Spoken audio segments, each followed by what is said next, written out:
नमस्कार मित्रों, जय हिंद, वंदे मातरम। मैं हूं चंद्रवर्धन और आप देख रहे हैं अध्ययन इन्फोटेनमेंट। साप्ताहिक समसामयिकी समाचारों के इस बुलेटिन में हम लोग देखते हैं सप्ताह भर के महत्वपूर्ण समाचार जो लिए जाते हैं द हिंदू, PIB, दैनिक जागरण, राष्ट्रीय एडिशन इत्यादि महत्वपूर्ण स्रोतों से। साथ ही हम लोग देखते हैं वन लाइनर्स जो कि प्रतियोगिता परीक्षाओं के लिए बहुत ही ज़्यादा महत्वपूर्ण होते हैं। तो आइए सर्वप्रथम देख लेते हैं सप्ताह भर के प्रमुख हेडलाइंस।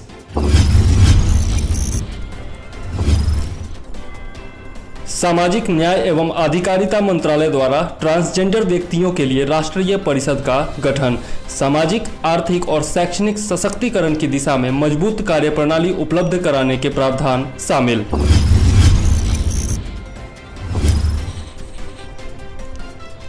नीति आयोग द्वारा निर्यात तत्परता सूचकांक 2020 के आंकड़े जारी। गुजरात को प्रथम स्थान, महाराष्ट्र दूसरे तथा तमिलनाडु तीसरे स्थान पर।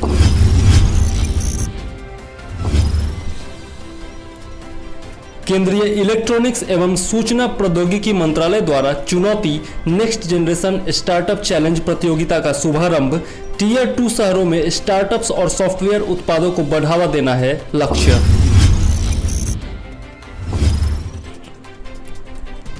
महिलाओं के लिए विवाह की न्यूनतम उम्र पर पुनर्विचार हेतु केंद्रीय महिला एवं विकास मंत्रालय द्वारा जया जेटली की अध्यक्षता में समिति का गठन।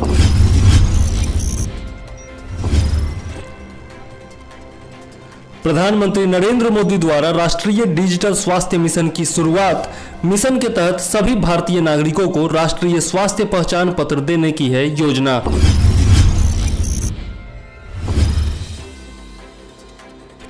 भारत की एस्ट्रोसैट दूरबीन के द्वारा एक सबसे पुरानी आकाश गंगा की खोज की गई।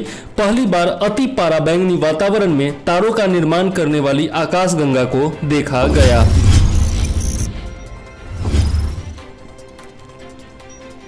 नीति आयोग द्वारा राष्ट्रीय स्तर पर निर्धारित अंशदान। एशिया के लिए परिवहन पहल के भारत घटक का शुभारंभ।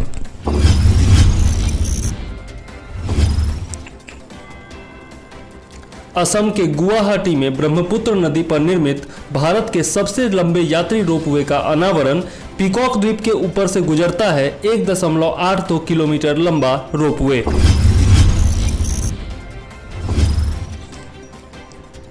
केंद्रीय नागरिक उड्डयन मंत्रालय ने उड़ान योजना के चौथे दौर के तहत 78 नए मार्गों को मंजूरी दी।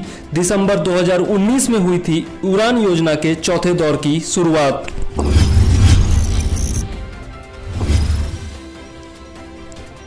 भारत ने पहली बार शतरंज ओलंपियाड में स्वर्ण पदक जीतकर रचा इतिहास। रूस के साथ भारत को घोषित किया गया संयुक्त विजेता। हम लोग पढ़ रहे हैं 23 से 31 अगस्त 2020 का करंट अफेयर्स, जिसमें हम लोगों ने वन लाइनर्स देख लिया था और अब हम लोग देखने वाले हैं करंट अफेयर्स विस्तार से जो लिए गए हैं द हिंदू, PIB, दृष्टि, ध्येय और इनसाइट से। आइए देखते हैं अपना पहला पॉइंट जो है नुआखाई जुहार। नुआखाई जुहार यह एक कृषि उत्सव है जिसे नुआखाई पर्व या नुआखाई भेंट घाट भी कहा जाता है। नुआखाई दो शब्दों नुआ और खाई से मिलकर के बना है जो नए चावल खाने के महत्व को दर्शाता है। यहाँ नुआ का अर्थ है नया और खाई का अर्थ है खाना। यह बदलते मौसम के साथ नई फसल का स्वागत करने के लिए पश्चिमी ओडिशा, दक्षिणी छत्तीसगढ़ एवं झारखंड के कुछ क्षेत्रों में मनाया जाने वाला एक प्राचीन त्योहार है। यह उत्सव गणेश चतुर्थी के एक दिन के बाद मनाया जाता है।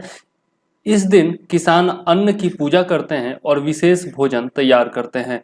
ओडिशा के संबलपुर जिले की प्रसिद्ध मातृ देवी समलेश्वरी को किसान अपनी भूमि से पहले उपज के रूप में कुछ अन्न अर्पित करते हैं।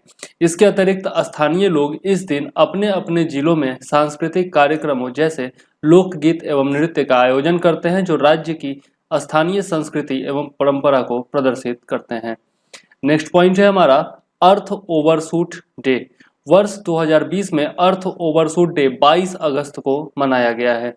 प्रत्येक वर्ष जब संसार प्राकृतिक संसाधनों के इस्तेमाल के संदर्भ में पर्यावरणीय दृष्टि से ऋणात्मक स्थिति में आ जाता है तब अर्थ ओवरशूट डे मनाया जाता है। इसका संदर्भ इस बात से है कि पर्यावरणीय दृष्टि से, प्राकृतिक संसाधनों की पहुंच की दृष्टि से जितनी मात्रा में मानव को इसका इस्तेमाल करना चाहिए, वस्तुतः मनुष्य उस सीमा को प्राप्त कर चुका है। कहने का मतलब यह है कि प्राकृतिक संसाधन का इस्तेमाल जितना हमें करना चाहिए, जितना अवेलेबल है उसके अनुपात में जितना हमको करना चाहिए, उतना जिस दिन हम लोग पहुंच जाते हैं उस दिन हम लोग अर्थ ओवरशूट डे मनाते हैं। मतलब इसके बाद जो हम लोग खर्च करेंगे वो हमारी जरूरत से अधिक है और यह जो है पर्यावरण का नुकसान ज्यादा करेगा। इसका अर्थ यह है। इसके बाद हम जितनी मात्रा में इन संसाधनों का उपभोग करेंगे उतना हमारे भविष्य के लिए निर्धारित वार्षिक कोटे से अतिरिक्त का उपभोग होगा। अर्थ ओवरशूट डे को निर्धारित करने का कार्य अंतरराष्ट्रीय think tank global footprint network से है। ग्लोबल फुटप्रिंट नेटवर्क से जुड़े शोधकर्ताओं के द्वारा इसका निर्धारण किया जाता है। किसका? अर्थ ओवरशूट डे का। तो यह याद रखिएगा, इंपॉर्टेंट पॉइंट है। इस वर्ष यह दिन पिछले वर्ष के मुकाबले 24 दिनों की देरी से आया है। पिछले वर्ष अर्थ ओवरशूट डे 29 जुलाई को मनाया गया था। यह अच्छा हुआ है क्योंकि 24 दिनों की देरी से आया है। इसका मतलब है कि हम लोगों ने मिला जुला करके ठीक ठाक इस्तेमाल किया है। पिछले वर्ष की तुलना में हम लोगों ने पर्यावरण का ज़्यादा ध्यान रखा है। लेकिन इस बार कोरोना वायरस भी था। कोरोना वायरस के कारण जो लॉकडाउन हुआ था उसके कारण मानवीय गतिविधियां सीमित हुई और प्राकृतिक संसाधनों का दोहन कम हुआ, इसलिए यह 24 दिनों की देरी से आया है। तो हम में कोई सुधार नहीं आया है बल्कि कोरोना वायरस का यह प्रताप है। आगे देख लेते हैं। नेक्स्ट पॉइंट है गजानंद यादव। विंग कमांडर गजानंद यादव ने एयर एडवेंचर श्रेणी में तेंजिंग नॉर्गे राष्ट्रीय साहसी पुरस्कार 2019 जीता है। तो यह याद रखिएगा, यह हम लोगों ने वन लाइनर में भी देखा था। गजानंद यादव पैराशूट जंप प्रशिक्षक हैं। वे इंडियन एयरफोर्स की स्काई डाइविंग टीम आकाश गंगा के सदस्य भी हैं। तो यह याद रखिएगा। तेंजिंग नॉर्गे राष्ट्रीय साहसिक पुरस्कारों को साहसिक खेलों के लिए भारत का सर्वोच्च राष्ट्रीय पुरस्कार माना जाता है और इन पुरस्कारों को अर्जुन पुरस्कार के समकक्ष माना जाता है। इन पुरस्कारों को 4 श्रेणियों में यथा जैसे कि वायु में साहस, भूमि पर साहस, जल में साहस और जीवन भर की उपलब्धि के लिए दिया जाता है। राष्ट्रीय चयन समिति द्वारा प्रस्तुत की गई सिफारिशों के आधार पर केंद्र सरकार द्वारा यह पुरस्कार प्रदान किए जाते हैं। तो याद रखिएगा इसके बारे में। आगे देख लेते हैं बोंडा जनजाति के बारे में। हाल ही में ओडिशा के मलकानगिरी जिले की पहाड़ी इलाकों में निवास करने वाले बोंडा जनजाति के लोग कोविड-19 से संक्रमित पाए गए। तो याद रखिएगा बोंडा जनजाति कहाँ पाई जाती है? तो ओडिशा के मलकानगिरी जिले में पाई जाती है। आगे देख लेते हैं। बोंडा जो है वह मुंडा निर्जातीय समूह, मुंडा एथनिक ग्रुप से संबंधित एक जनजाति है जो ओडिशा, छत्तीसगढ़ एवं आंध्र प्रदेश के जंक्शन यानी कि तीनों राज्यों की आपस में मिलने वाली सीमा के पास दक्षिण पश्चिम ओडिशा के मलकानगिरी जिले के पहाड़ी क्षेत्रों में निवास करते हैं। तो यह किन 3 राज्यों की सीमा पर निवास करते हैं यह याद रखिएगा, इंपॉर्टेंट है। यह जनजाति ओडिशा के मलकानगिरी जिले में खैरापुट ब्लॉक की पहाड़ियों में छोटी छोटी झोपड़ियों वाली बस्तियों में निवास करती है। यह भारतीय संविधान के तहत अनुसूचित जनजाति के अंतर्गत आते हैं और रेमो के नाम से भी जाने जाते हैं। बोंडा भाषा में रेमो का मतलब लोग होता है। इन्हें भारत के विशेष रूप से कमजोर आदिवासी समूह यानी कि particularly vulnerable tribal group PVTG के अंतर्गत वर्गीकृत किया गया है। यह भी इंपॉर्टेंट है, याद रखिएगा। भारत में इनकी जनसंख्या 7000 है लगभग। यह अपने विशिष्ट सांस्कृतिक परंपराओं के लिए जाने जाते हैं और बोंडा को 2 समूहों में विभाजित किया गया है। पहला है लोअर बोंडा जो आंध्र प्रदेश और छत्तीसगढ़ की सीमा से लगे दक्षिणी ओडिशा के मलकानगिरी जिले में रहते हैं और दूसरा है अपर बोंडा जो कि मलकानगिरी जिले से सुदूर गांवों के पहाड़ी इलाकों में रहते हैं। ठीक है, तो इस प्रकार से इसको याद रखिएगा।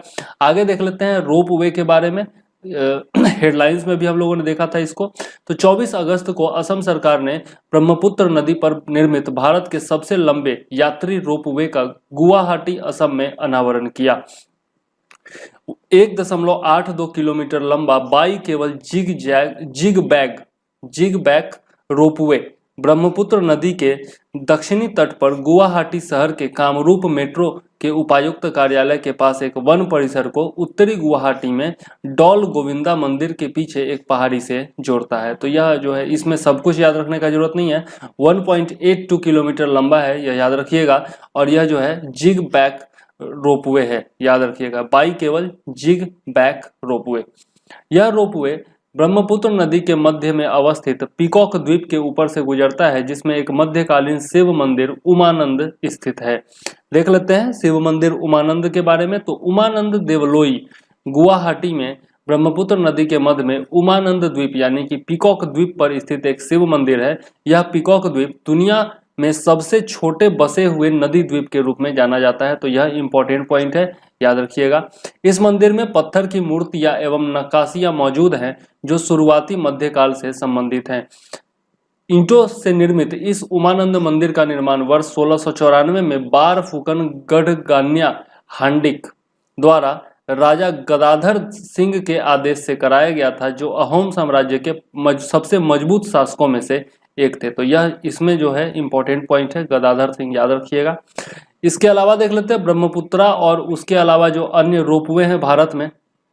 तो ये तो हो गया आपका सबसे बड़ा, आपका 1.8 किलोमीटर का गुवाहाटी सिटी और नॉर्थ गुवाहाटी टाउन के बीच जो है आपका ब्रह्मपुत्रा नदी पर। उसके बाद देख लेते हैं 2.5 किलोमीटर का है, यह है आपका गुलमर्ग जम्मू कश्मीर में। और यह जो है दुनिया का सबसे हाईएस्ट जो है आपका केबल बेस्ड लिफ्ट सर्विस है 4390 मीटर पर, ठीक है। दुनिया के सबसे ऊंचे रोपवेज में से एक है यह। उसके बाद है आपका 4 किलोमीटर का, यह है औली, उत्तराखंड के औली में है। और यह जो है देश का सबसे बड़ा है, जो कि देश का सबसे बड़ा रोपवे है, जो कि मतलब कि नदी के ऊपर नहीं है, ठीक है। उसके बाद है आपका 2 किलोमीटर का, यह दार्जिलिंग में है, वेस्ट बंगाल में है, दार्जिलिंग में।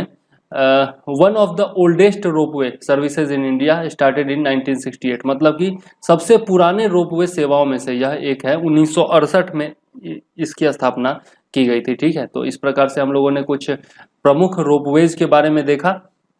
आगे देख लेते हैं वारली पेंटिंग के बारे में। तो वारली पेंटिंग की उत्पत्ति महाराष्ट्र में हुई है।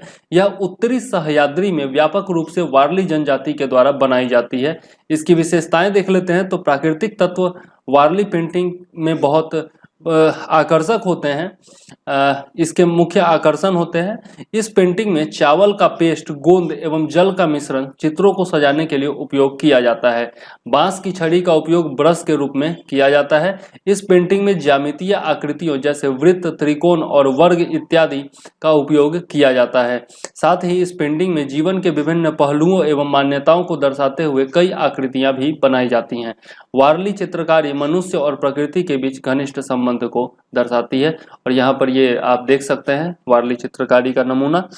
आगे देख लेते हैं, नेक्स्ट पॉइंट है अफ्रीका महाद्वीप जो है वह पोलियो से मुक्त घोषित किया गया है। विश्व स्वास्थ्य संगठन ने बताया है कि अफ्रीका महाद्वीप के अंतिम देश नाइजीरिया के पोलियो मुक्त देश घोषित होने के बाद 25 अगस्त 2020 को पूरा अफ्रीका महाद्वीप वाइल्ड पोलियो से मुक्त हो गया है। तो अंतिम देश अफ्रीका का कौन है? नाइजीरिया, यह याद रखिएगा, ठीक है। अफ्रीकी देश नाइजीरिया में ही पोलियो वायरस शेष था। पिछले 4 वर्षों से यहाँ पोलियो का एक भी मामला सामने नहीं आया है और इसीलिए जो है इसको पोलियो मुक्त घोषित कर दिया गया है। WHO ने वर्ष 1988 में वैश्विक पोलियो उन्मूलन अभियान की शुरुआत की थी। तब से लेकर अब तक पूरी दुनिया से पोलियो को खत्म किया जा चुका है। लगभग पूरी दुनिया से पोलियो खत्म हो चुका है। तो यह याद रखिएगा कि कब इसकी शुरुआत की गई थी, 1988 में।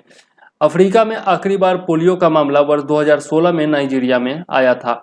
अफ्रीका महाद्वीप को पोलियो वायरस से मुक्त घोषित किए जाने के बाद केवल पाकिस्तान और अफगानिस्तान ही ऐसे देश होंगे जहां पोलियो वायरस सक्रिय अवस्था में है। तो यह भी याद रखिएगा। विश्व स्वास्थ्य संगठन ने कहा कि यह दूसरी बार है जब अफ्रीका में किसी वायरस को खत्म किया गया है। इससे पहले 4 दशक पूर्व अफ्रीका महाद्वीप में चेचक को पूरी तरह से समाप्त किया गया था। आइए नेक्स्ट पॉइंट देख लेते हैं। नेक्स्ट पॉइंट है उड़ान 4.0। उड़ान 4.0, उड़ान जिसका फुल फॉर्म है उड़े देश का आम नागरिक। केंद्रीय नागरिक उड्डयन मंत्रालय ने देश के दूर दराज के इलाकों में एवं क्षेत्रीय कनेक्टिविटी को और बढ़ाने के लिए क्षेत्रीय संपर्क योजना पूरे देश का आम नागरिक योजना के चौथे दौर के तहत 78 नए मार्गों को मंजूरी दी है। तो याद रखिएगा कितने नए मार्ग हैं, 78। यह हम लोगों ने वन लाइनर में भी देखा था। उड़ान योजना के चौथे दौर के तहत उत्तर पूर्व क्षेत्र, पहाड़ी राज्यों और द्वीपों को नए मार्गों के लिए अनुमोदन प्रक्रिया में प्राथमिकता दी गई है। तो यह भी याद रखिएगा किसको प्राथमिकता दी गई है। उड़ान योजना के तहत अब तक कुल 766 मार्ग स्वीकृत किए जा चुके हैं। उड़ान योजना के चौथे दौर की शुरुआत दिसंबर 2019 में हुई थी। उड़ान 4.0 के तहत इन 78 मार्गों को मंजूरी देना केंद्र सरकार की एक्ट ईस्ट पॉलिसी के अनुरूप है। एयरपोर्ट अथॉरिटी ऑफ इंडिया द्वारा पहले से ही विकसित किए गए हवाई अड्डों को उड़ान योजना के तहत वायबिलिटी गैप फंडिंग हेतु उच्च प्राथमिकता दी गई है। और यह है क्या, VGF यानी कि वायबिलिटी गैप फंडिंग क्या है? तो यह एक प्रकार का अनुदान है जिसे बुनियादी ढांचा परियोजनाओं का समर्थन करने के लिए प्रदान किया जाता है, जो आर्थिक रूप से उचित है किंतु वित्तीय व्यवहार्यता से पर्याप्त नहीं है। उड़ान 4.0 के तहत हेलीकॉप्टर और सी प्लेन के संचालन को भी शामिल किया गया है। तो यह जो है इंपॉर्टेंट है, याद रखिएगा। आगे देख लेते हैं विश्व उर्दू सम्मेलन के बारे में। तो 27 अगस्त 2020 को केंद्रीय शिक्षा मंत्री ने राष्ट्रीय उर्दू भाषा विकास परिषद द्वारा नई दिल्ली में आयोजित 2 दिवसीय विश्व उर्दू सम्मेलन के उद्घाटन सत्र को संबोधित किया। शिक्षा मंत्री ने कहा कि अगले वर्ष से राष्ट्रीय उर्दू भाषा विकास परिषद द्वारा उर्दू लेखकों एवं इतिहासकारों को उर्दू को प्रोत्साहित करने के लिए अमीर खुसरो, मिर्जा गालिब, आगा हशर, राम बाबू सक्सेना एवं दया शंकर नसीम जैसे उर्दू की महत्वपूर्ण हस्तियों के नाम पर पुरस्कार एवं सम्मान से सम्मानित किया जाएगा। तो ये कौन कौन किनके नाम से सम्मान का आयोजन होगा वह याद रखिएगा। उर्दू भाषा के बारे में देखें तो उर्दू को लश्करी के रूप में भी जाना जाता है, जिसे अक्सर हिंदुस्तानी भाषा के फारसी संस्करण के रूप में वर्णित किया जाता है। भारत में उर्दू संवैधानिक रूप से मान्यता प्राप्त 22 भाषाओं में से एक है। भारतीय संविधान की 8वीं अनुसूची को देखें तो इसमें जो है 22 प्रादेशिक भाषाओं का उल्लेख है जिसको संविधान के द्वारा मान्यता प्राप्त है। इस सूची में मूल रूप से 14 भाषाओं को स्थान दिया गया था, परंतु 8 अन्य भाषाओं को बाद में इस सूची में जोड़ा गया। तो इस सूची में सिंधी भाषा को वर्ष 1967 में संविधान के 21वें संविधान संशोधन अधिनियम द्वारा और कोंकणी, मणिपुरी तथा नेपाली भाषा को वर्ष 1992 में 71वें संशोधन के द्वारा जोड़ा गया था, जबकि बोडो, डोगरी, मैथिली और संथाली भाषा को वर्ष 2003 में संविधान के 92वां संविधान संशोधन के द्वारा जोड़ा गया था। तो सबसे बाद में जो जोड़ा जाने वाला है वह है बोडो, डोगरी, मैथिली और संथाली, और यह बहुत बार पूछा जा चुका है तो इंपॉर्टेंट है, याद रखिएगा। ठीक है, और टोटल कितनी भाषाएं हैं वो भी याद रखिएगा। राष्ट्रीय उर्दू भाषा विकास परिषद के बारे में देखें तो यह जो है भारत सरकार के मानव संसाधन विकास मंत्रालय के माध्यमिक एवं उच्च शिक्षा विभाग के अधीन एक स्वायत्त निकाय है। उर्दू भाषा को बढ़ावा देने, विकसित करने एवं उसका प्रचार करने के लिए गठित NCPUL ने 1 अप्रैल 1996 को दिल्ली में अपना संचालन शुरू किया था। NCPUL उर्दू भाषा के प्रचार के लिए राष्ट्रीय नोडल एजेंसी के रूप में उर्दू भाषा एवं उर्दू शिक्षा को बढ़ावा देने के लिए प्रमुख समन्वय एवं निगरानी प्राधिकरण है। तो याद रखिएगा, इंपॉर्टेंट है। आगे देख लेते हैं शतरंज ओलंपियाड में भारत ने पहली बार शतरंज ओलंपियाड जीतकर इतिहास रच दिया है। बहुत इंपॉर्टेंट न्यूज है, याद रखिएगा। भारत को ऑनलाइन शतरंज ओलंपियाड में रूस के साथ संयुक्त विजेता घोषित किया गया है। भारत की यह जीत इसलिए भी खास है क्योंकि वो पहली बार इस टूर्नामेंट के फाइनल में पहुंचा था। हालांकि भारत को रूस के साथ संयुक्त रूप से विजेता चुना गया है। ठीक है, तो यह जो है किसी न किसी एग्जाम में जरूर पूछा जाएगा, तो इसलिए बहुत इंपॉर्टेंट है, याद रखिएगा। आगे देख लेते हैं संत अयंकाली के बारे में। तो प्रधानमंत्री मोदी ने केरल के महान समाज सुधारक महात्मा अयंकाली की जयंती पर उन्हें श्रद्धांजलि अर्पित की है। भारत को आधुनिक बनाने, दलितों और पिछड़ों में आत्मसम्मान की भावना पैदा करने और महिलाओं को बराबरी का दर्जा दिलाने में महात्मा अयंकाली की अहम भूमिका थी। उनके आंदोलन की वजह से दलित महिलाओं को केरल में अपना स्तन ढकने का अधिकार मिला था। अयंकाली का जन्म तिरुवनंतपुरम के वेंगनूर गांव में 28 अगस्त 1863 को हुआ था। उनकी जाति पुलायार या पुलाया थी, जो वहां अछूत जातियों में सबसे निम्न मानी जाती थी। तो यह संत अयंकाली के बारे में कुछ पॉइंट्स है इंपॉर्टेंट है, याद रखिएगा। उनका योगदान कम से कम याद रखिएगा। एएसआई के 7 नए प्रशासनिक सर्कल के बारे में देख लेते हैं। तो हाल ही में केंद्रीय संस्कृति मंत्रालय ने स्मारकों के प्रबंधन में सुधार के लिए भारतीय पुरातत्व सर्वेक्षण एएसआई के 7 नए प्रशासनिक सर्कल की स्थापना की घोषणा की है। इसका मुख्य उद्देश्य पुरातात्विक स्मारकों के संरक्षण एवं पंजीकरण की प्रक्रिया को सुविधाजनक बनाना है। ये नए सर्किल जबलपुर मध्य प्रदेश, त्रिची तमिलनाडु, झांसी एवं मेरठ उत्तर प्रदेश, हम्पी कर्नाटक, रायगंज पश्चिम बंगाल और रायकोट गुजरात में बनाए गए हैं। तो यह जो है वीवीआई है, याद रखिएगा, बहुत इंपॉर्टेंट है। हम्पी मिनी सर्कल को एक नए सर्कल में अपग्रेड किया गया है और दिल्ली मिनी सर्कल को दिल्ली सर्कल के साथ मिला दिया गया है। तमिलनाडु जैसे बड़े राज्य में जहां हजारों मंदिर है और चोल साम्राज्य का महान इतिहास मौजूद है, चेन्नई सर्कल के साथ त्रिची को एक नया सर्कल बनाया गया है। कर्नाटक में हम्पी शहर पुरातात्विक विरासत के दृष्टिकोण से अंतर्राष्ट्रीय महत्व का संस्थान है, इसलिए हम्पी उप सर्कल को अब एक पूर्ण नया सर्कल बना दिया गया है। पश्चिमी बंगाल में रायगंज को कोलकाता के साथ एक नया सर्कल बनाया गया है, जो पश्चिम बंगाल जैसे बड़े राज्य में भौगोलिक असुविधा को समाप्त करेगा। गुजरात में राजकोट को वडोदरा के साथ एक नया सर्कल बनाया गया है। जबलपुर को मध्य प्रदेश में भोपाल के साथ एक नया सर्कल बनाया गया है। इसमें जबलपुर, रीवा, शहडोल एवं सागर संभागों के स्मारक शामिल होंगे। पश्चिमी उत्तर प्रदेश में मेरठ और बुंदेलखंड में झांसी को, उत्तर प्रदेश में लखनऊ एवं आगरा के साथ 2 नए सर्कलों के रूप में घोषित किया गया है। गौरतलब है कि इससे पहले देश में 29 एएसआई सर्कल थे। तो 29 और इधर हो गया 7, मतलब टोटल हो गया अभी 36, ठीक है।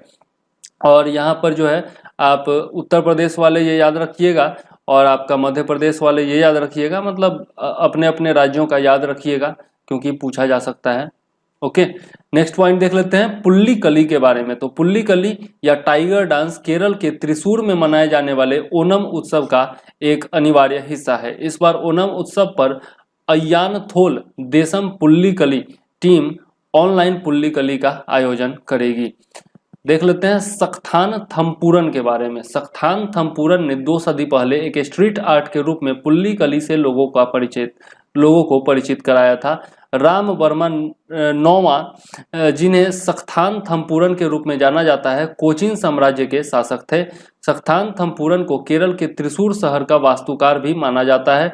माना जाता है कि त्रिशूर पूरम त्योहार को सबसे पहले उन्हीं के द्वारा शुरू किया गया था।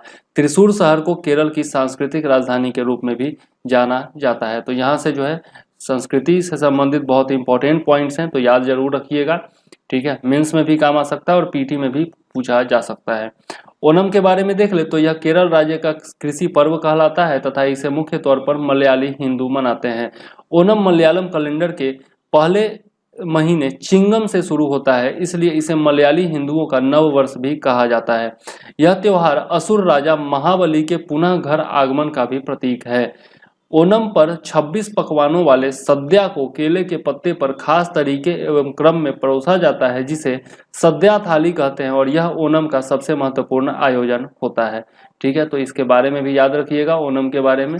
आगे देख लेते हैं रागोत्सव 2 के बारे में। रागोत्सव 2 भारत सरकार के सूचना एवं प्रसारण मंत्रालय के फिल्म विभाग द्वारा हिंदुस्तानी संगीत के प्रणेता पंडित जसराज एवं अन्य संगीतज्ञों को श्रद्धांजलि देने के लिए एक ऑनलाइन उत्सव रागोत्सव 2 का आयोजन किया गया। इस अवसर पर भारतीय शास्त्रीय संगीत पर आधारित एक डॉक्यूमेंट्री रागोत्सव सेलिब्रेशन ऑफ मानसून का ऑनलाइन प्रसारण एफडी वेबसाइट, मतलब कि फिल्म डिवीजन के वेबसाइट और यूट्यूब चैनल के माध्यम से किया गया है। और कौन कौन से इसमें जो है वृत्त चित्र वगैरह दिखाए गए, तो देख लेते हैं। ख्याल पर एक वृत्त चित्र दिखाया गया। वृत्त चित्र ख्याल के बारे में देख ले तो इस वृत्त चित्र के माध्यम से जयपुर, ग्वालियर, मेवाती एवं किराना जैसे विभिन्न घरानों की विशेषताओं और ख्याल गायकी के लिए संगीतज्ञों द्वारा किए गए योगदान को समझा जा सकता है।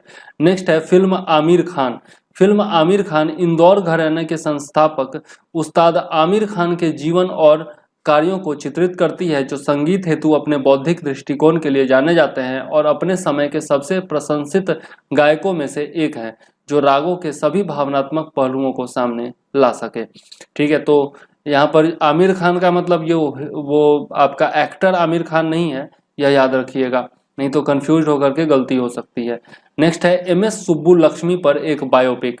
इस बायोपिक में भारत रत्न MS सुब्बुलक्ष्मी का संगीत के क्षेत्र में योगदान तथा कर्नाटक संगीत की प्राचीन एवं गौरवशाली परंपरा में उनके अपार योगदान को दर्शाया गया है। नेक्स्ट है पंडित भीमसेन जोशी पर एक वृत्त चित्र। भारत रत्न भीमसेन जोशी किराना घराने के हिंदुस्तानी संगीत प्रतिपादक और ख्याल गायकी के विशेषज्ञ थे। सेमागुंडी श्रीनिवास अय्यर पर एक बायोपिक। इन्हें आधुनिक कर्नाटक संगीत के पितामह के रूप में जाना जाता है, तो यह याद रखिएगा, सेमागुंडी श्रीनिवास अय्यर को कर्नाटक संगीत के पितामह के रूप में जाना जाता है। नेक्स्ट है गिरिजा देवी पर एक वृत्त चित्र। इसमें सेनिया और बनारस घराने की एक कलाकार तथा प्रसिद्ध शास्त्रीय गायिका गिरिजा देवी के जीवन एवं कार्यों को दर्शाया गया है। इन्हें ठुमरी गायकी के उच्च स्तर को ऊंचा करने का श्रेय दिया जाता है और इनके प्रदर्शनों की सूची में कजरी, चैती, होरी जैसे कई तरह के अर्धशास्त्रीय शैलियों को शामिल किया गया है। तो यह जो है आपका पीटी के लिए भी इंपॉर्टेंट है ये सारे पॉइंट्स, और आपका मेंस में संस्कृति जो होता है, कला एवं संस्कृति, उसमें भी जो है यह इंपॉर्टेंट है। तो ये पूरा का पूरा बहुत ध्यान से पढ़िएगा और याद जरूर रखिएगा। केवल यह आपका करंट अफेयर्स में ही नहीं बल्कि कला एवं संस्कृति में भी काम आने वाला है। गंगूबाई हंगल पर एक फिल्म। किराना घराने से संबंधित और अपनी गहरी एवं शक्तिशाली आवाज के लिए जानी जाने वाली गंगूबाई हंगल महान उस्ताद सवाई गंधर्व की शिष्या थी। इस फिल्म में उनके ख्याल गायन एवं दर्शन पर प्रकाश डाला गया है। नेक्स्ट है सिद्धेश्वरी पर एक फिल्म। यह फिल्म हिंदुस्तानी गायिका सिद्धेश्वरी देवी के जीवन एवं उनकी संगीत यात्रा को समर्पित है। यह फिल्म शास्त्रीय संगीत की दुनिया में उनके अमूल्य योगदान को रेखांकित करती है। नेक्स्ट है हंस अकेला। हंस अकेला एक पोते की अपने दादा के जीवन एवं कार्यों में खोज पर आधारित फिल्म है। यह खोज सिर्फ एक गायन किंवदंती के रूप में नहीं है बल्कि एक संगीतज्ञ के रूप में भी है। नेक्स्ट है द मेलोडी मैन डॉक्टर बाल मुरली कृष्ण। यह फिल्म कर्नाटक संगीत के महान प्रतिपादक डॉक्टर बाल मुरली कृष्ण के जीवन पर आधारित है, जो एक गायक, बहुवादक, संगीतकार एवं अभिनेता थे। इसके अतिरिक्त तराना, ध्रुपद जैसे संगीत पर भी वृत्त चित्र एवं फिल्म का चित्रांकन किया गया। ठीक है, तो यह बहुत ही इंपॉर्टेंट है, याद रखिएगा। अभी शायद आपको इंपॉर्टेंट ना भी लगे, वैसे पीटी में भी क्वेश्चन पूछा जा सकता है। अगर इंपॉर्टेंट ना भी लगे तब भी जरूर इसको याद करिएगा। ठीक है, बहुत ज्यादा इंपॉर्टेंट है, जोर दे करके इसीलिए कह रहा हूं। नेक्स्ट पॉइंट है ग्रेट अंडमानी जनजाति। केंद्र शासित प्रदेश अंडमान एवं निकोबार द्वीप समूह में ग्रेट अंडमानी जनजाति के 9 लोग कोविड-19 से संक्रमित पाए गए हैं। ग्रेट अंडमानी जनजाति कोविड-19 से प्रभावित होने वाली दुर्लभ जनजातियों में से पहली है। विशेष रूप से कमजोर जनजातीय समूह PVTGs के अंतर्गत आने वाली ग्रेट अंडमानी जनजाति की संख्या मात्र 59 है। याद रखिएगा, ये ग्रेट अंडमानी जनजाति अंडमान एवं निकोबार द्वीप समूह में स्ट्रेट आइलैंड पर निवास करती है। स्ट्रेट आइलैंड के बारे में देखें तो यह जो है अंडमान द्वीप समूह का एक द्वीप है। यह उत्तर एवं मध्य अंडमान प्रशासनिक जिले के अंतर्गत आता है, जो अंडमान एवं निकोबार द्वीप समूह के भारतीय संघ क्षेत्र का हिस्सा है। यह द्वीप एक प्रकार का जनजातीय आरक्षित क्षेत्र है। यह द्वीप पोर्ट ब्लेयर से 63 किलोमीटर उत्तर में अवस्थित है। तो याद रखिएगा, इंपॉर्टेंट है। स्ट्रेट आइलैंड जो है उसके बारे में पूछा जा सकता है कभी भी, तो उसके बारे में ये पॉइंट्स है। अंडमान एवं निकोबार 6 जनजातियों, जिसमें सेंटनली है, जारवा है, ग्रेट अंडमानी है, ओंगे है, सैम्पेन है और निकोबारी है, उसका निवास स्थान है। देख लेते हैं ग्रेट अंडमानी के बारे में। तो यह जो है स्ट्रेट आइलैंड उत्तर एवं मध्य अंडमान जिले का हिस्सा है, जो ग्रेट अंडमानी जनजाति का निवास स्थान है। तो ग्रेट अंडमानी जनजाति जो है वह स्ट्रेट आइलैंड पर रहते हैं, जो कि आपका उत्तर एवं मध्य अंडमान जिले का हिस्सा है। दूसरा है आपका जारवा। जारवा जो है वह दक्षिण अंडमान एवं मध्य अंडमान द्वीप समूह में रहते हैं। फिर है आपका ओंगे। ओंगे जो है वह लिटिल अंडमान द्वीप पर रहते हैं। और सोमपेन जो है वह ग्रेट निकोबार द्वीप के आंतरिक क्षेत्र में निवास करने वाले देशज लोग हैं। तो यह बहुत ही इंपॉर्टेंट है, जनजातियों के बारे में अक्सर पूछा जाता है प्रश्न, स्टैटिक जीके का पार्ट है, याद जरूर रखिएगा। अंडमान एवं निकोबार की जनजातियों की विशेषताओं के बारे में देख लें तो अंडमान जनजातियां निग्रिटो समूह के अंतर्गत आती हैं, जबकि निकोबार जनजातियां मंगोलाइड समूह के अंतर्गत आती हैं। ये भी VVI है। आज भले न पूछे लेकिन एग्जाम्स में पूछा जरूर जाता है। ये जनजातियां द्वीपीय प्रभाव के कारण छोटे कद की हैं। नौकायन, शिकार, वन निवास आदि इन जनजातियों का प्रमुख व्यवसाय है। पिछले कुछ वर्षों में अधिकांश जनजातियों ने शिकार करना छोड़ दिया है और पूरी तरह से सरकारी मदद पर निर्भर हैं। नेक्स्ट देख लेते हैं बाराटांग द्वीप के बारे में। तो बाराटांग द्वीप जो है वह अंडमान द्वीप समूह का एक द्वीप है। यह उत्तर एवं मध्य अंडमान प्रशासनिक जिले के अंतर्गत आता है, जो अंडमान एवं निकोबार द्वीप समूह के भारतीय संघ का क्षेत्र का हिस्सा है। इसे रांची वालस द्वीप के नाम से भी जाना जाता है। बाराटांग द्वीप भारत में पंख ज्वालामुखियों मतलब मड वोल्केनोज का एकमात्र ज्ञात उदाहरण है। तो यह जो है VVI है, बहुत इंपॉर्टेंट है, याद रखिएगा। इन पंख ज्वालामुखियों में छिटपुट तरीके से विस्फोट होता रहता है। वर्ष 2005 में हुए ज्वालामुखी विस्फोटों का विश्लेषण करने पर अनुमान लगाया गया था कि ये विस्फोट वर्ष 2004 में हिंद महासागर में आए भूकंप से संबंधित थे। एक पंख ज्वालामुखी या पंख गुंबद मिट्टी, पानी एवं गैसों के विस्फोट से निर्मित एक भू आकृति है। और यहाँ पर ये आपका चित्र है जिसमें आप अंडमान निकोबार द्वीप में जितने भी आइलैंड्स हैं उनके बारे में आप देख सकते हैं। पिक्चर वैसे बहुत ज़्यादा स्पष्ट नहीं है, तो आप गूगल में भी जो है ये पिक्चर देख सकते हैं और वहाँ जा करके देख जरूर लीजिएगा, बहुत इंपॉर्टेंट है। ठीक है, नेक्स्ट देख लेते हैं AUDFS-01 के आकाश गंगा के बारे में। तो हाल ही में inter university centre for astronomy and astrophysics के वैज्ञानिकों के नेतृत्व में एक वैश्विक टीम ने तीव्र पराबैंगनी प्रकाश में एक आकाश गंगा AUDFS-01 की खोज की है। नाम याद रखिएगा, AUDFS-01। और किसने किया है यह भी याद रखिएगा। ठीक है, पृथ्वी से 9.3 बिलियन प्रकाश वर्ष दूर इस आकाश गंगा से आते हुए तीव्र पराबैंगनी प्रकाश का पता एस्ट्रोसैट नामक उपग्रह ने लगाया है। यह भी बहुत इंपॉर्टेंट है, याद रखिएगा। एस्ट्रोसैट भारत का पहला बहुतरंगदैर्घ्य वाला उपग्रह है जिसमें 5 अद्वितीय एक्सरे एवं पराबैंगनी दूरबीन कार्य कर रही हैं। यह खोज IUCAA मतलब inter university centre for astronomy and astrophysics में खगोल विज्ञान के एसोसिएट प्रोफेसर डॉक्टर कनक साहा के नेतृत्व में खगोलविदों की एक अंतर्राष्ट्रीय टीम के द्वारा की गई थी और इससे संबंधित शोध को 24 अगस्त 2020 को नेचर एस्ट्रोनॉमी द्वारा प्रकाशित किया गया था। तो यह भी जो है इंपॉर्टेंट पॉइंट है, VVI है, याद रखिएगा। अंतर्राष्ट्रीय टीम में कौन कौन शामिल है? तो भारत है, स्विट्जरलैंड है, फ्रांस है, संयुक्त राज्य अमेरिका है, जापान है और नीदरलैंड है। तो यह भी इंपॉर्टेंट है, याद रखिएगा। Inter university centre for astronomy and astrophysics IUCAA के बारे में देखें तो यह भारतीय विश्वविद्यालयों में खगोल विज्ञान एवं खगोल भौतिकी में सक्रिय समूहों के विकास एवं वृद्धि को बढ़ावा देने के लिए विश्वविद्यालय अनुदान आयोग यानी कि UGC द्वारा स्थापित एक स्वायत्त संस्थान है। इसकी स्थापना वर्ष 1988 में हुई थी। IUCAA पुणे यूनिवर्सिटी के परिसर में अवस्थित है। तो यह जो है इंपॉर्टेंट है, लास्ट वाला याद जरूर रखिएगा।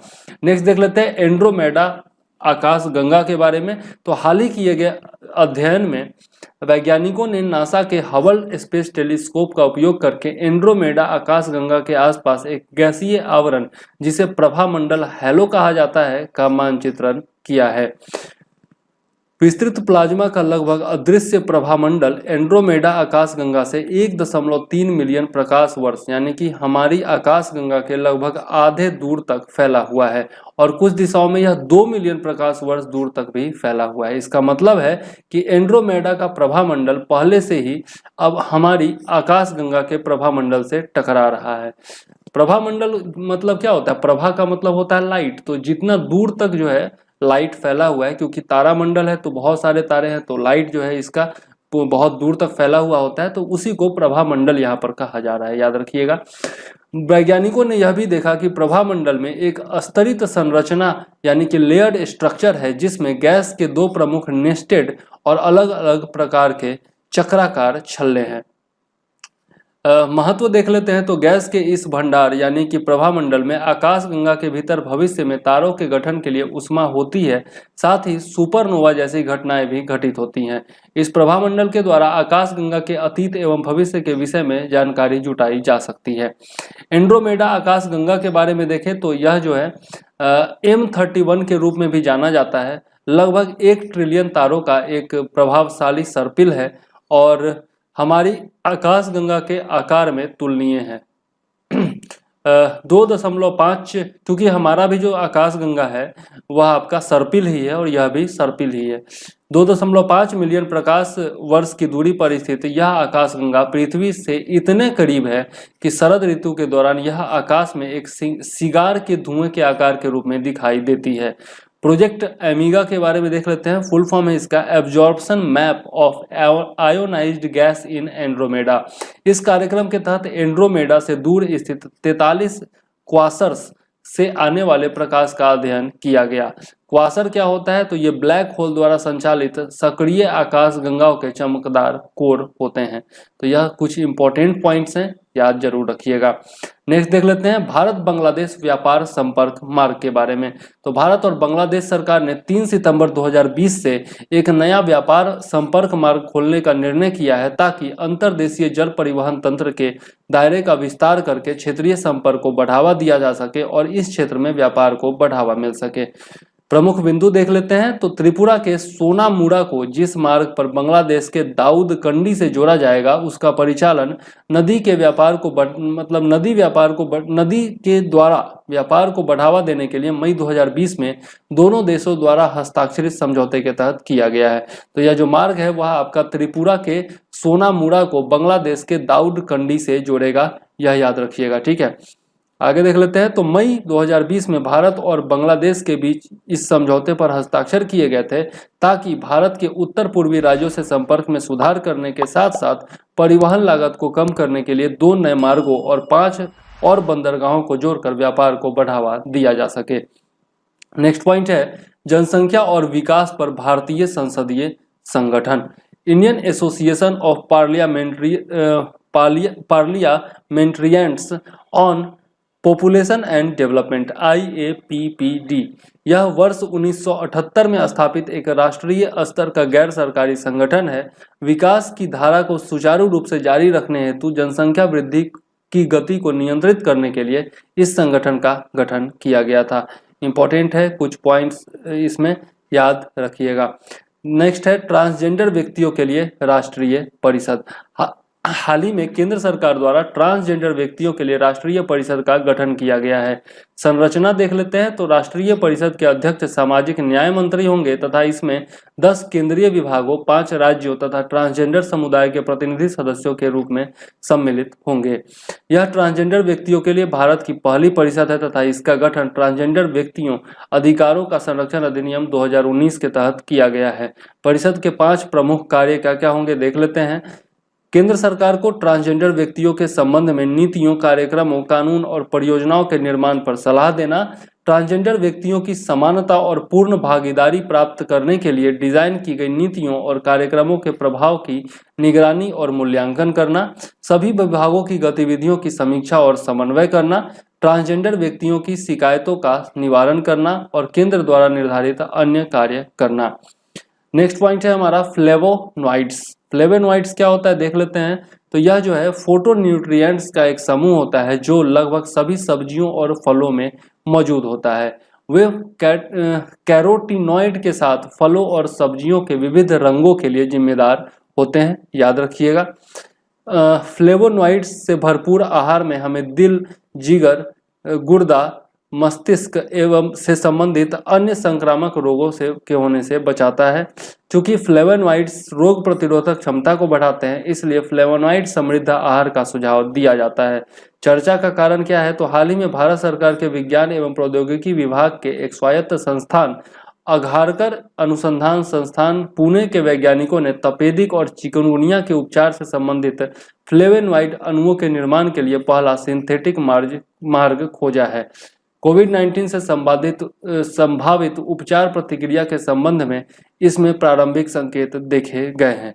और इससे पहले भी जो है जो वीडियो था हमारा इससे पहले पुराना वाला, उसमें हम लोगों ने देखा है, जो 15 से 22 अगस्त तक का वीडियो है उसमें भी इसके बारे में हम लोग देख चुके हैं, तो उसमें भी देख लीजिएगा। ठीक है, आगे देख लेते हैं हैदराबाद की सांस्कृतिक विरासत।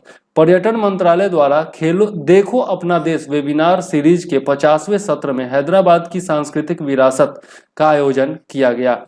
देखो अपना देश सीरीज क्या है? तो इस वेबिनार सीरीज का आयोजन पर्यटन मंत्रालय के द्वारा भारत के विभिन्न पर्यटन स्थलों के बारे में जागरूकता पैदा करने तथा पर्यटन को बढ़ावा देने के उद्देश्य से किया जा रहा है। इसमें उन पर्यटन स्थलों के बारे में बताया जाता है जो अपेक्षाकृत कम चर्चित हैं तथा लोगों को उनके बारे में अधिक जानकारी नहीं है। इसके तहत एक भारत श्रेष्ठ भारत की भावना को भी प्रोत्साहित किया जाता है। अब हैदराबाद में कौन कौन सा, हैदराबाद के बारे में कुछ महत्वपूर्ण तथ्य देख लेते हैं और हैदराबाद में कौन से सांस्कृतिक स्थलों का उल्लेख किया गया है उसके बारे में भी देख लेते हैं। तो हैदराबाद जो है उसे मोतियों का शहर और निजाम के शहर के रूप में भी जाना जाता है। यह कुतुबशाही राजवंश के द्वारा स्थापना के बाद से एक जीवंत ऐतिहासिक विरासत का केंद्र रहा है। मोहम्मद कुली कुतुब शाह ने गोलकुंडा किले से आगे राजधानी के विस्तार के लिए 1591 में हैदराबाद की स्थापना की थी। बहुत इंपॉर्टेंट है इतिहास के दृष्टिकोण से भी, और इसमें भी पूछा जा सकता है चूंकि चर्चा में है, करंट अफेयर्स में भी पूछा जा सकता है। वर्ष 1687 में शहर पर मुगलों का कब्जा हो गया। 1724 में मुगल शासक निजाम आसफ जाह प्रथम ने अपनी संप्रभुता का ऐलान किया और आसफ जाही राजवंश की स्थापना की, जिसे निजाम के नाम से भी जाना जाता है। यह भी इंपॉर्टेंट पॉइंट है, याद रखिएगा। हैदराबाद 1769 से 1948 के बीच आसफ जाही के शाही राजधानी रहा था। वर्ष 1947 में भारत के आज़ाद होने से पहले तक हैदराबाद रियासत की राजधानी के रूप में शहर में ब्रिटिश रेजिडेंसी और कैंटोनमेंट भी था। इस सत्र में हैदराबाद के निम्नलिखित महत्वपूर्ण सांस्कृतिक स्थलों का उल्लेख किया गया। तो कौन कौन से हैं? गोलकुंडा किला, गोलकोंडा किला या गोलकुंडा किला हैदराबाद 13वीं शताब्दी में काकतीय राजवंश के द्वारा निर्मित किया गया था। इंपॉर्टेंट है, याद रखिएगा। चौमहला पैलेस, यह एक समय आसफ जही वंश की गद्दी रहा। चौमहला पैलेस का निर्माण हैदराबाद में किया गया था और यह प्रसिद्ध स्मारक चार मीनार और लाड बाजार के बीच स्थित है। चार मीनार के बारे में देख ले तो यह कुली कुतुब शाह ने गोलकुंडा की जगह हैदराबाद को अपनी राजधानी बनाया था, तो इस स्मारक का निर्माण किया गया था। इंपॉर्टेंट है, याद रखिएगा। मक्का मस्जिद भारत में सबसे पुरानी और बड़ी मस्जिदों में से एक, यह मस्जिद हैदराबाद के भव्य ऐतिहासिक स्थलों में से एक है जिसका निर्माण 1693 में औरंगजेब ने पूरा करवाया था। इंपॉर्टेंट है। वारंगल किला, यह किला कम से कम 12वीं सदी से अस्तित्व में है और यह काकतीय राजवंश की राजधानी हुआ करता था। इंपॉर्टेंट है, याद रखिएगा। और आज का लास्ट पॉइंट है हमारा कृषि और प्रसंस्कृत खाद्य उत्पाद निर्यात विकास प्राधिकरण यानी कि APEDA, agricultural and processed food products export development authority. इसकी स्थापना दिसंबर 1985 में संसद द्वारा पारित कृषि और प्रसंस्कृत खाद्य उत्पाद निर्यात विकास प्राधिकरण अधिनियम के अंतर्गत भारत सरकार के द्वारा की गई थी। अधिनियम ना भी याद रखिए, 1985 में स्थापना हुई थी एपेडा की, यह याद रखिएगा। इस प्राधिकरण के द्वारा प्रसंस्कृत खाद्य निर्यात संवर्धन परिषद PFEPC को प्रतिस्थापित किया गया था। मतलब इससे पहले एपेडा से पहले यह संस्था काम करती थी, जिसको हटा करके और एपेडा की स्थापना की गई थी। वाणिज्य और उद्योग मंत्रालय के तहत कृषि और प्रसंस्कृत खाद्य उत्पाद निर्यात विकास प्राधिकरण एपेडा भारत से कृषि और प्रसंस्कृत खाद्य उत्पादों के निर्यात को प्रोत्साहित करता है। इसे अनुसूचित उत्पादों जैसे फल, सब्जियां और उनके उत्पाद, मांस और मांस उत्पाद इत्यादि के निर्यात और संवर्धन और विकास का दायित्व सौंपा गया है। इसके अलावा एपेडा चीनी की आयात पर भी नजर रखने का कार्य करता है। तो यह इंपॉर्टेंट कुछ पॉइंट्स हैं एपेडा के बारे में, याद रखिएगा। और इसी के साथ आज का करंट अफेयर्स हम समाप्त करते हैं। इसमें जो है आज का करंट अफेयर्स कहने का मतलब है कि आज के पॉइंट समाप्त करते हैं। यह जो है आपका पहला पार्ट है जो हम लोग विस्तार से करंट अफेयर्स देख रहे हैं 23 से 31 अगस्त का। उसमें एक और वीडियो आएगा और उसके बाद जो है आपका अगस्त का टोटल करंट अफेयर समाप्त हो जाएगा। अगले वीडियो में भी 20-25 पॉइंट होंगे, ज़्यादा होंगे नहीं। मैंने बांट दिया है अलग अलग, पहले 2 पार्ट में बनाता था, एक में 1 लाइनर होता था और कुछ पॉइंट्स होते थे और बाद में एक और पॉइंट्स होता था, आप लोग जानते हैं। लेकिन अब मैं 3 पार्ट में बना रहा हूँ। पहले पार्ट में 1 लाइनर होगा, दूसरे पार्ट में विस्तार से करंट अफेयर्स होंगे 20-25 पॉइंट और उसके बाद एक और पार्ट आएगा, ठीक है। चूंकि वीडियो बहुत लंबा हो जाता था और लोग पूरा देखते नहीं थे, इसलिए मैंने सोचा, बहुत सारे लोगों ने भी कहा कि छोटा छोटा वीडियो बनाया करो, ठीक है। तो अब जो है छोटे छोटे वीडियोज ही आया करेंगे, ठीक है। जरूरत होगी तो बाद में उनको जोड़ दिया जाएगा एक साथ। तो अब यदि वीडियो पसंद आए तो चैनल वीडियो को लाइक कीजिए, शेयर कीजिए और चैनल को जो है आप सब्सक्राइब कर लीजिए और साथ में दोस्तों को भी जरूर जुड़ने के लिए बोलिए। साथ में बेल का आइकॉन होगा उसको भी जरूर घंटी को दबा दीजिए ताकि नोटिफिकेशन टाइम पर आपको मिलता रहे। और करंट अफेयर्स का यदि PDF चाहिए तो 9525360283 पर आप मैसेज कर सकते हैं व्हाट्सएप के जरिए, ठीक है, या फिर कॉल कर सकते हैं 7004385014 पर, ठीक है। तो वीडियो कैसा लगा यह हमें कमेंट में भी बताइए ताकि हम लोग सुधार कर सके और भी सुधार कर सके और आपके लिए अच्छे अच्छे वीडियोज लाते रहें, ठीक है। इसके अलावा आपको BPSC के ग्रुप में ज्वाइन होना है तो 1 अगस्त से ग्रुप चालू हुआ था BPSC का टारगेट बैच 66th के लिए, BPSC 66th के लिए, तो उसमें आप जुड़ सकते हैं। मात्र 2500 रुपया फी है, 9 महीने का कोर्स है, ठीक है, और कंप्लीट तैयारी आपको PT और मेंस दोनों की कराई जाएगी। तो बहुत इंपॉर्टेंट है आप लोगों के लिए, BPSC का नोटिफिकेशन भी आने ही वाला है, तो जरूर जुड़िए, बिल्कुल जुड़िए और मेरा पूरा सहयोग आप लोगों के साथ रहेगा।